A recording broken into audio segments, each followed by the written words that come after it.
Hey guys, Megha here. Welcome back to hashtag Megha says. Today is my 10th and last video on finance concept. In yesterday's video, we see about types of vouchers in Tally and the uses of that vouchers. Let's have a short recap of yesterday's voucher. Yesterday we see totally 6 vouchers.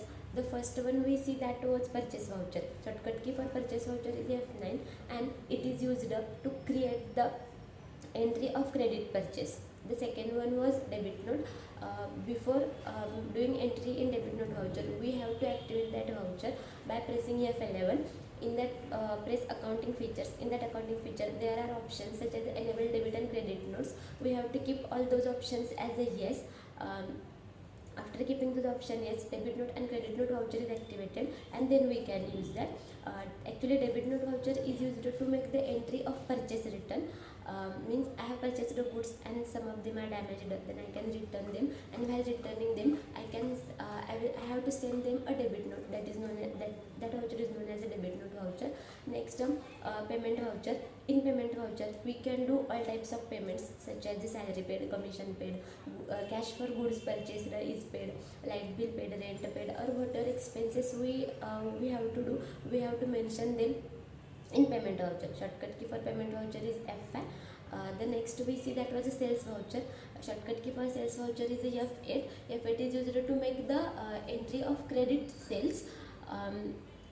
We mentioned there the goods sold by us on credit to our customer. The next one was credit note. As like we found damaged goods and we return them, along with them we send debit note. Same like that, if our customer found our goods damaged, then he returns us that, and he send that with that goods he send us credit note. So that is credit note voucher. The next one voucher is receipt. We see the last voucher. In receipt, we mention the cash received or check received. Whatever amount comes to our business, that is mentioned in receipt voucher. Shortcut key for receipt is F6. Today I am going to explain next vouchers. The next voucher is the same payment and receipt, but the type of entry is different. Means suppose if I have done cash purchase, means I purchased the goods and I paid the cash on the spot, then that is known as a cash purchase. If I want to do the entry of that cash purchase, then we can make the entry in a payment voucher. While doing cash purchase entry, we don't have to mention the name of party. We can mention directly goods purchase and cash or bank. In which method we have paid the cash, we can mention all that. The next one is a cash sales. Cash sales voucher is used for receiving the cash, for doing cash receipts, such as I sold the goods but I don't sold it on credit, I sell it directly with cash, then we can make the entry in a receipt voucher. This is known as a cash sales. Here also we don't have to mention the name of our debtors, we just have to mention goods sales, and actually cash comes to the debit cash account debit to goods sales account, because goods goes out from us and cash comes into us. That's why. The next voucher, that voucher is known as a contra voucher. The shortcut key for contra voucher is F4. Contra voucher is used for making the bank transactions. While doing business, we have to do some transaction through cash and some transaction through bank, because nowadays digital payment system has increased. In that system, we can for doing secure transactions, we can transfer the cash through bank, such as Google Pay, Phone Pay, or net banking, or we can give check also, because it keeps us proper record, legal record, we can say that. For that purpose, this we have to mention all this transaction in contra. We can mention 3 types of entries in contra, in especially contra voucher. Suppose I deposited cash to my own account, then we can mention that entry in the contra voucher. The entry will be like bank account debit to cash account, because the cash is increased in my bank, that's why bank account debit to cash account. The second one is if I withdraw cash from my own bank account, means I myself withdrawn the cash, then we can make that entry. Actually that entry is done to both vouchers. It can be done to contra vouchers also and to the payment vouchers also, but we can prefer contra voucher. The entry will be like bank account cash account debit to bank account, because cash comes to us and bank account goes to credit side, that's why. And the third entry, that if I transfer the cash from one bank to another bank, means suppose I want to give the cash to my creditor, and for that I make the use of internet banking or net banking. Then we have to mention the name of both banks. Or suppose I want to mention, I want to transfer the cash from my personal account to the business account, or from business account to the personal account. These both transactions are mentioned in the contra voucher, because we have to mention their both bank accounts, that's why we can mention this in contra. Suppose if I have done some payment through bank, such as I paid the rent by check, I transferred cash for someone's salary, I paid interest through my bank account, then we have to mention that entry in the payment voucher. And suppose if some another person deposited cash to my account, then that entry is done in the receipt voucher. The entry will be like bank account debit to the person who has deposited cash in our account, that is mentioned on the credit side. So this is the entry of receipt voucher. This is the contra voucher, which shortcut key is F4. The next voucher is journal voucher. Journal voucher, shortcut key for journal voucher is F7. Journal voucher is also known as a non-cash voucher, because we can't do any cash or bank entries in the journal, because journal voucher is used for doing provision entries.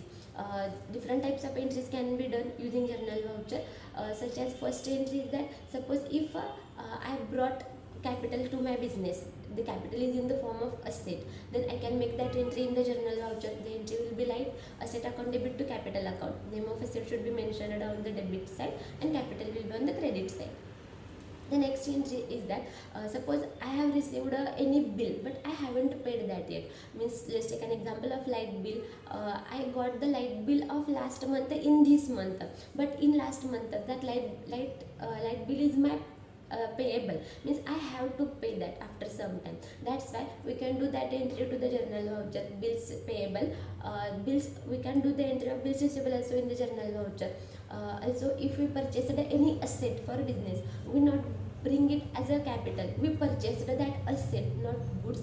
We purchased any asset such as furniture, building, computer, laptop, or other things. Then we can make that entry in the journal voucher as asset purchased. When we see that we have to calculate depreciation on every asset. The depreciation entry is also mentioned in the journal voucher. The entry is like that: depreciation account debit to asset account, because the depreciation is deducted from our particular asset. That's why we have to reduce that from our asset amount. So entry is like that: depreciation account debit to asset account. Also, outstanding entries and prepaid entries. Outstanding means the cash which is payable, such as I have to pay the salary of last month to my employee. Then we can show that this salary is still payable. We can make the entry in a journal voucher. Suppose I have given advance payment to one of my employee, means I have paid him next month's payment in this month. That is called as advance payment. We can make that entry also in the journal voucher. Then interest on loan is paid, dividend receivable, all these types of entries are done in journal voucher. While doing this entry, we can't make the use of cash or bank account. That's why journal is known as a non-cash voucher, and all provision entries are done in journal voucher. The next voucher is the inventory vouchers. We see that there are three types of business: trading, manufacturing, and services. When we are doing manufacturing type of business, in that business we have to mention the purchase of raw material, transfer of raw material into finishing good, and sales of finishing goods. While doing these entry, we make the entry of purchase of raw material in purchase voucher. We make the entry of sales of finishing goods in sales voucher. But the transfer entry is done in a stock journal voucher. That voucher is also known as inventory vouchers. This voucher is known as a stock journal, where we can do transfer of materials. There are two sides. One of the side is destination. No, one of the side is for raw material, and another side is for finishing goods. In raw material, we have to mention our raw material. In finishing good, we have to mention our finishing good. After passing that entry, Tally shows us that this was our raw material, and using that particular raw material, we have made this one finishing good that goes to our stock. And raw material stock is reduced finishing good stock is increased. So that's why this voucher is known as a stock journal voucher. Actually, this voucher is used for doing transfer of materials also. Means suppose I have godowns, 2 godowns, and I want to transfer my material from godown 1 to godown 2. Then we can make the use of stock transfer of material or stock journal voucher, where there is only change in godowns. Means firstly we have to take the godown from where we have to take the goods, and then second on the another side we have to mention the godown where we have to put the goods. So this was my today's video about types of voucher. In that I explained to you different vouchers in Tally and how can we use them, what is the purpose behind using them. I hope you like my video. If you like it, then please don't forget to comment, like, share and subscribe to my channel. Thank you so much. From tomorrow we are going to talk on the new topic. We will see tomorrow.